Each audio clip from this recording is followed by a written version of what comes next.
É isso aí, gente, estamos de volta, né? Rapidinho, eu quero te convidar, né? Nem deu tempo de te convidar, porque afinal de contas hoje está corrido. Para participar comigo lá no facebook.com/Diário de Teresópolis. Lá é o nosso canal oficial de interação. Você tem a possibilidade de mandar para a gente o seu convite de participação aí, a sua sugestão também de participação. Já disse aqui, ó, nossa cozinha, nosso espaço de artesanato, o nosso espaço de entrevista, tá tudo liberado para você, fique à vontade, a casa é sua. Você tem um vizinho, um amigo, um parente que faz algum tipo, né, de arte culinária ou arte mesmo no artesanato, ou então tem algum talento musical, manda para cá, manda a sugestão, manda o contato dele, vamos trazer aqui e vamos mostrar para a cidade de Teresópolis o talento do teresopolitano. Esse espaço aqui é inclusive para isso. E lá no facebook.com/Diário de Teresópolis nós vamos falar durante a edição de hoje de alguns assuntos, né, que chamam a atenção. O primeiro que está todo mundo falando aí pelas redes sociais foi aquela maluquice, né, da prefeitura de fechar, olha só gente, a cidade absolutamente lotada, os hotéis todos cheios, né? Aliás, vamos falar sobre isso também daqui a pouco, a rede hoteleira praticamente com 100% de ocupação. Aí me vem um iluminado lá da prefeitura, só pode ser uma pessoa iluminada por Deus, né? Se não é, tem que ser iluminado por Deus. Vem o iluminado e me fecha o principal trecho da principal via da cidade às 17 horas.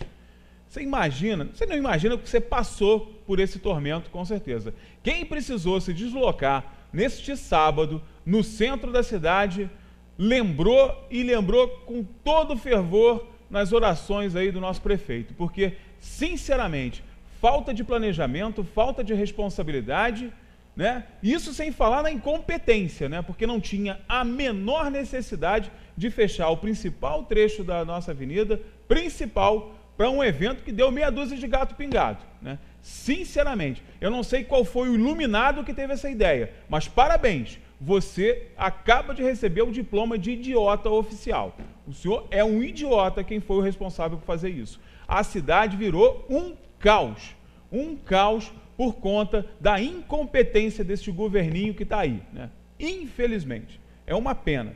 E aí, você dá uma olhadinha lá no Facebook, que a gente fez esse registro, na verdade, né? A cidade ficou um caos no sábado, e você vai ver nos comentários das pessoas que estão lá no Facebook, inclusive mostrando esse descontentamento, que muita gente ficou surpresa em saber que tinha algum tipo de evento na prefeitura. Agora, se as pessoas não sabiam nem que tinha esse evento, para que a prefeitura vai e fecha a rua na frente, né? Deve ser realmente um evento, tapete vermelho de Hollywood, né? Porque para fazer a população de Teresópolis, o nosso turista, quem tinha que se deslocar, passar por esse inconveniente todo, de ficar parado aqui quase uma hora no centro da cidade, deve ter sido realmente um evento muito bom. Eu vi nas redes sociais, tinha meia dúzia de gato pingado. Meia dúzia de gato pingado. Não justifica. Parabéns pela incompetência dos senhores. Mas por falar em incompetência, vamos falar de competência agora, né? O Dr. Nilton está aqui comigo, hoje o nosso assunto é espinhoso, ele vai falar com a gente sobre a questão do financiamento de automóveis, né? Financiamento de veículos. E eu já tenho aqui 3 perguntinhas para o Dr. Nilton, que ele já sabe, né? Já passei antes aqui para ele. Eu vou começar com a primeira. Um dos nossos telespectadores, Dr. Nilton, perguntou com relação ao refinanciamento. Você sabe que é uma prática comum, né? Você vai lá, faz a negociação de refinanciamento, e ele está perguntando que tipo de armadilha que os bancos e as financeiras, né, que na questão do financiamento dos automóveis entra aí a figura das financeiras muito fortes, né? Que tipo de armadilha que eles acabam embutindo aí nesse sistema de refinanciamento, Nilton? Bom dia. Bom dia, Anderson. Bom dia ao telespectador. O que acontece é o seguinte, quando ele faz um refinanciamento, o que os bancos e as financeiras não informam, que ele vai pegar o saldo que devedor, refinanciar e aplicar juros em cima. E aquilo que a pessoa pagou anteriormente vai ser esquecido. Eles vão dizer para ele, esquece o passado, começa a partir de agora. Ou seja, como se começasse um novo... Exatamente. É um perigo, tanto para qualquer tipo de financiamento. É um perigo isso. Porque não vai... Como se ele não tivesse pago nada, né? Exatamente, vai começar e tudo agora. Essa é uma das cláusulas mais abusivas, né? Porque, na verdade, você tem que levar aquilo que você já pagou. Exatamente. Isso só é apurado quando há um processo judicial, né? Deixa eu dar essa informação, eu sou perito judicial. É verdade, bom lembrar. Eu sou perito há 13 anos, já tenho mais de 850 nomeações do juízo, fora o que eu atendo particular. Então eu vejo isso assim diariamente. É a pessoa fazer um financiamento, refinanciar, eles aplicam outra taxa de juros e desconsideram o passado. Só que quando vem para mim um processo, eu levo em consideração que ele já pagou. Na hora que eu recalculo a dívida, tirando os juros sobre juros, eu levo em consideração que ele já pagou. E em muito caso ele já pagou e o banco é que está devendo a ele. Ou seja, né, tem que estar de olho, né? Gente? Tem que estar de olho sempre, exatamente. Agora, essa resposta nos leva à próxima pergunta, que inclusive relacionada a essa questão do montante que ficou como dívida, né? Muita gente também acha que dentro desse processo de financiamento, né, já que você fez, por exemplo, hoje é muito comum a questão das parcelas fixas, né? Que é a nossa próxima pergunta, com relação a essas parcelas fixas. Fui lá, fiz o financiamento, era 70 vezes de tantos reais.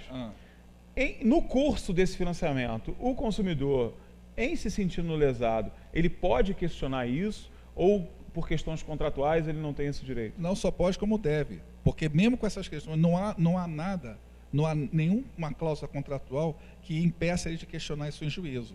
Porque todo mundo fala assim, mas as prestações são fixas. Tudo bem, então você pega a prestação que ele contratou, multiplica o valor da prestação, multiplica pelo número de prestações, aí compara o que ele vai pagar com o que ele financiou. Você vai ver que é aquela curva que nós falamos, que ele não consegue não vai alcançar nunca. E né? que quando eu entrar no assunto do veículo, eu vou mostrar a você vai pagar um veículo, em minha vida, até 2 veículos, quando você financiar. Porque é muito fácil que os bancos falam assim, mas as prestações são fixas. Sim, são fixas, então multiplica, faz a conta e você vai ver o que você vai pagar com o que você financiou. Aí começa. Aí é outra prova daqueles famosos juros sobre juros. Agora, é muito comum também no financiamento de veículo a questão da propaganda na taxa zero. Né? Com certeza a gente já viu na propaganda aí da montadora, financia taxa zero. Existe esse negócio de taxa zero? Não existe. Você vai ver quando eu mostrar ali na planilha, isso não existe. Taxa zero, eu já falei, vou repetir.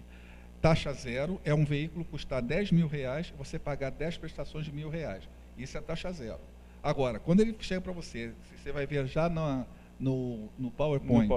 Você vai ver já taxa disso, taxa daquilo. É uma forma de eles embutirem juros. Além disso, ainda colocam juros em cima disso. Isso não existe. Tá? Juro zero não existe. Você presta atenção que quando eles fazem a propaganda, inclusive pelo jornal, eles botam uma letra pequenininha embaixo. Está errado. A pessoa tem direito à informação. Eu vou dizer bem claro, não existe taxa zero. Isto é mentira. Tá aí, ó. Então vamos ver aqui. Ó. Agora você vai ver, olha lá, financiamento. Financiamento. Vamos lá. Vamos passar aí, Rica, por favor, para a gente ver aí um pouco do material do Newton. Uma coisa que também o pessoal reclama muito, aí está a questão das taxas, né? Olha lá. É a entrada zero, agora o resto não tem nada de zero, né? Olha lá, você vê uma entrada de R$37.500. Aí junto eles aplicam o IOF. Isso a gente não discute, porque é uma tributação normal. Agora você vê taxa de cadastro, taxa de avaliação de bens, gravame eletrônico. Essas outras cobranças não especificadas, eu descobri o que era. Quando você vai comprar um veículo pela revendedora, a revendedora fala assim, olha, eu vou entrar em contato com alguns bancos. Aí a revendedora fala assim, olha, o banco X está oferecendo essa taxa que é boa, ele aceitou o teu empréstimo. Tudo bem, então você faz o financiamento. Aí o banco X paga a essa revendedora essa comissão porque usou o banco. E isso é embutido na prestação. Ou seja, não é ela que paga, é a gente que paga, Exatamente, né? ela repassa para vocês. Ainda tem o registro do contrato. Quer dizer, um veículo de 37 mil sai por 42. E sobre isso, eles aplicam a taxa mensal de juros ali de 1,44. Ou seja, né? Exato. Então, cadê o zero, né? Cadê a taxa zero, na verdade? Né? Agora você vê embaixo, quando você vê prestação price, a famosa tabela price. Tabela price é juro composto. Juro composto. Então, você vê que pela prestação price dá R$1.069, se eu não estiver enganado aqui. Aí vem a prestação Gauss. O que é o método de Gauss? É um método pelo qual você calcula uma prestação bancária a juros simples. Então você não vai... mais composto. Não né? mais composto. Você já vai ver que você já tem R$ 130 a menos. No final, se você levando em consideração que você vai cumprir todo o contrato, se você recalcular essa dívida a juros simples, você vai ver que você vai pagar R$ 8.000 a mais. Ali que você vai ver. R$ 8.000 a mais. A mais. Eu só queria saber onde está o zero. É isso que eu quero saber também. Na propaganda, ninguém lembra que você vai pagar R$ 8.000 a mais no teu veículo. A né? essa taxa, de 1,44. E outra coisa também que é importante mencionar, nem toda taxa que o banco informa ele pratica. Ele pratica, às vezes, uma taxa superior, às vezes a diferença é mínima, mas se você for fazer as contas, dá uma diferença significativa. Eu já fiz um que o banco estava cobrando 2,6 e quando eu recalculei o valor da prestação era 2,9.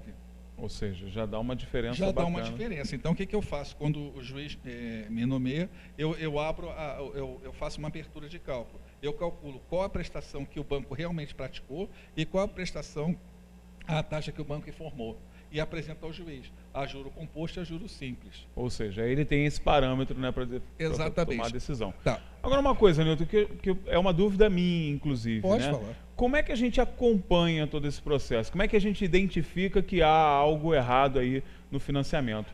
Eu sei que a gente, às vezes, até paga aí muita taxa embutida e acaba nem conseguindo perceber esse pagamento. Como você falou, uma variação de 0,3 ali, 0,4, já é uma variação significativa. Aí, se você não conhecer, aí você tem que consultar um economista, né? um profissional. Esse profissional vai fazer o seguinte, como eu faço, eu vou pegar o seu contrato, calcular, vou ver o seu carnê e realmente o que ele aplicou ali. Porque outra coisa também, são coisas importantes que eu acho que tem que ser ditas. Você vai fazer o financiamento, às vezes um mês depois estimando o contrato é nota promissória. Aí quando vem o contrato... Aí você vai saber a taxa que você está pagando. Exatamente, você vai ver o que você pagou, você vai ver aquelas cobranças ali, extras lá que eu estou apresentando. Você só vai saber isso um mês depois. Quem só fala para você, ele quer vender claro, o carro, claro. Ele quer financiar, quer ganhar o dele. Agora, ele não vai dizer para você, olha, você vai pagar isso, vai pagar aquilo, vai dizer, assina aqui, tá, parabéns pelo novo carro. Aí o parabéns vai vir ali. E é importante também lembrar, né? Muita gente, inclusive, comentou isso, né? Ah, Anderson, quem vai financiar tem que estar preparado para pagar juros. O que a gente está questionando aqui não é o pagar juros. Pagar juros tem que pagar mesmo. Tem que pagar, senão, ou você paga à vista, né, e tem os benefícios de pagamento à vista, ou você opta pelo financiamento e vai pagar um pouco de juros. O que a gente está questionando aqui, gente, são os juros abusivos. Tanto que, né, o Nilton, como explicou, o que ele faz nos processos deles, quando são questionados judicialmente, é separar o que deve ser pago justamente daquilo que foi pago excessivamente. E, em muitos casos, não é demais a gente lembrar, inclusive, que são os bancos, as empresas que mais lucram em nosso país, né? É sempre bom a gente frisar isso. Não é muito raro os casos em que você já pagou 3, 4 vezes aquele patrimônio que você está financiando. Isso é justo? Por óbvio que não. E é por isso que o Nilton está aqui, inclusive para lembrar você que você tem o direito de questionar isso judicialmente. E começa a partir da identificação dessa irregularidade, né? Que é feita com o profissional, né? Exatamente. E, inclusive, eu falo, não há lei nenhuma que impeça você de questionar o que você está pagando. Outra coisa que eu quero, é um alerta, quando você vai financiar o carro, o banco financia o carro, mas existe uma coisa que é importante lembrar ao consumidor, o que eu chamo de custo escondido. O banco financia o carro, mas não vai financiar a manutenção do carro, não vai financiar o seguro, porque o carro para sair da revendedora já tem que ter o seguro. Tem que ter o seguro. Não vai financiar o IPVA, entendeu? Depois, o sinistro, você paga o seguro. Vamos dizer que a franquia obrigatória é R$1.000. Você, infelizmente, tem um acidente, custa R$700, o seguro não vai pagar. Aí, desses R$700, você vai pagar e vai tirar da prestação. A pessoa também tem que se planejar. Não tem jeito. Tem que se planejar, não tem jeito, porque o banco não cobre isso, ele cobre o veículo. Agora, manutenção, gasolina, pneu, porque o veículo tem que ter manutenção. Então, as pessoas têm que estar preparadas para isso também. Não só para pagar, mas para separar fazer uma verba de emergência para essas coisas. Porque o banco não quer saber. O banco, você paga. Ah, amigo, atrasou, eles botam logo para te pegar o carro. Botam para te pegar, e essas empresas de cobrança, isso até é bom também avisar, eu tinha dado uma inicial semana passada. A maioria dele é despreparada para te cobrar. Eles te tratam como um criminoso, diz que vai botar você na justiça, diz que vai mandar um oficial de justiça cobrar, e o oficial de justiça não é cobrador. Não é cobrador. Ele entrega, a pessoa entra, vamos dizer, ela ajuiza uma ação, então o oficial de justiça recebendo... Ele é o instrumento dessa notificação, ele exatamente, não é um cobrador. Mais nada, entendeu? Então as pessoas têm que preparar, ver, não adianta também, por exemplo, abrir um paralelo, a pessoa vai no banco, lá empréstimo eletrônico, não façam isso. Não façam isso. É muito perigoso. Porque as taxas de empréstimo são maiores que a taxa de financiamento. Aí você perguntaria, qual a diferença entre o empréstimo e financiamento? O empréstimo aí não sabe o que você vai fazer com o dinheiro. Não tem fim específico. O financiamento tem. O financiamento tem um fim determinado. Exatamente. Né? Veículo, maquinário. Habitação. Veículo, maquinário, casa, entendeu? Então eles podem ir lá, entrar com uma ação para tirar, inclusive. Isso gera uma briga tremenda. Entendeu? Então, é o que eu falo, prestem atenção quando for financiar um veículo. Não caiam nessa propaganda de juros zero. Peguem. Eu conheci um advogado que ele foi fazer um financiamento, ele leu a cláusula contratual, o rapaz falou, olha, só vai financiar, não vai. Ele falou, eu quero ler as cláusulas. Então, se ler a cláusula, a gente não vai fazer o negócio. Eu falei, então, até logo. Então, até logo. Se não quer ler, né? Se não quer deixar a pessoa ler, então a pessoa tem que ler. E infelizmente, o que acontece? Eles privam, lamentavelmente, eles privam o consumidor de ler na hora o que está acontecendo. Pessoal, o contrato vai vir daqui a um mês, aguarda o contrato em casa. Vem o contrato. Você fecha o acordo, depois você vai ver o contrato. Né? Exatamente. Aí não dá, né? Vem a nota promissória, ele vai dizer o que você está pagando. Tem que ficar de olho. De olho sempre. E olha, isso que eu estou falando serve para o empresário. Porque tem empresas que fazem aquisição de veículo. É verdade. O mesmo raciocínio. E isso presta atenção. Exatamente a mesma coisa. É a mesma coisa. Exatamente. Então, gente, você já viu, né? Dicas importantes. Sempre muito bacana. Agradecer mais uma vez o Newton por estar aqui, a disponibilidade dele. Semana que vem já estou sabendo que ele vai falar de um outro assunto bastante espinhoso, que é o financiamento habitacional. Inclusive, vamos destrinchar essas várias possibilidades, né? As várias fontes de habitação e as taxas praticadas por elas. Então, você já sabe, da mesma forma que a gente fez essa semana.